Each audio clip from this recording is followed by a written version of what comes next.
Hey viewers, my name's Cara. I'm your host for Tuesdays on the Pagan Perspective, and this week we're talking about being watched.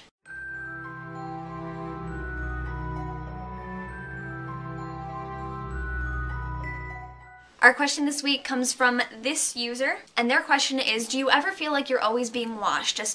Washed? Yes, I feel extremely clean all the time. Do you ever feel like you're always being watched, especially when you're doing little outdoor spells and rituals, whether it be by neighbors or others? And interestingly, when you do turn to see if anyone is looking, there's often someone there with a perplexed look, wondering if you're right in the head simply because you wave your hand in a particular way or do some similar noble-meaning gesture. If so, how do you cope? When I choose to do rituals or spells or meditations or anything that I'm doing outside, it's not necessarily that I always feel like I am being watched, but that I'm always aware that I could potentially be watched at any point because I'm in a public place. So if I am in a public place, I tend to try and do things that won't be as conspicuous, or if I have to do something that is a little more conspicuous, like if I want to do something that involves hand gestures and things, I'll just try to look around and make sure no one's there at the time, and then I go through it as quickly as possible. And there have been times, really the most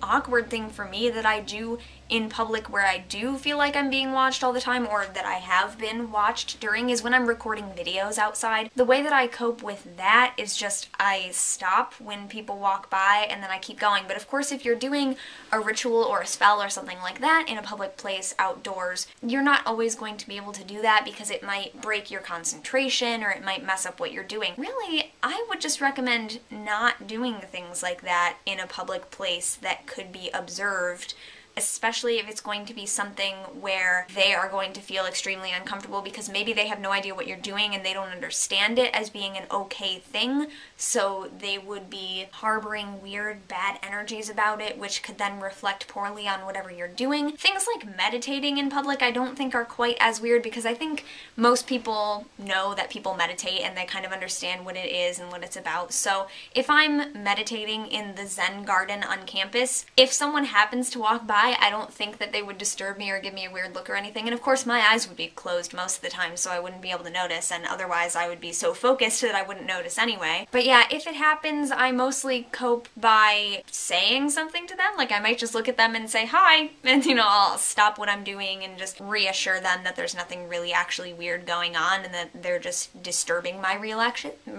relaxation time. I can't talk. But generally, even at home, I don't like to do things where I think that the neighbors would be able to see and stuff like that, just because I don't want to have to worry about it. I don't want to have to worry about people wondering what I'm doing and just the misunderstanding that comes with that. So I would mostly say try to avoid that as much as possible, and if you have to do something in public, try and do it when no one is around, make it quickly enough that you won't be disturbed, or make sure you're in an area where people will understand, or that you're doing something where you have the opportunity to stop and say something to them in explanation and then continue on your way. So just make your judgments based on what you're doing and what you want to accomplish. Since that was a pretty quick video, I want to throw in a tiny little bit about Samhain, which is coming up. I totally forgot to devote a week to this topic because we covered it the first year of the collab. We just talked about Samhain or Halloween, and I don't like to repeat the same topics even in later years with different people because we have so many new topics to get across. So since we have some time, I have told people that they can throw in a little bit about the Sabbath if they want to. This year for me, I may be able to do a little bit more for the Sabbath because I have joined the Unitarian Universalist Club on campus, which a freshman started, and so I might be able to put something together with her so that the members of the group can celebrate it with me and kind of see what it's like and just do something little like that. We are also having a community trick-or-treat the week before Halloween like we always do, so I'll get to dress up and participate in the haunted house or whatever we're doing for that. I probably won't do my own ritual though because I never do. I never go out and do whatever, but just the entire season kind of is magical for me, so I might just do something small. I don't have any really big plans for it at this point. Just getting to dress up and have fun and tell people about the history of the time is really my favorite part. I might do something for Mystery, my familiar that passed away last year. I might do something for her, something simple outside, like an offering or something that is not going to be witnessed by anyone else because it will be quick, probably hang out in the cemetery, that kind of thing. So I will see you guys in a couple of weeks, because next week is a subs week, and thank you very much for watching, and blessed be.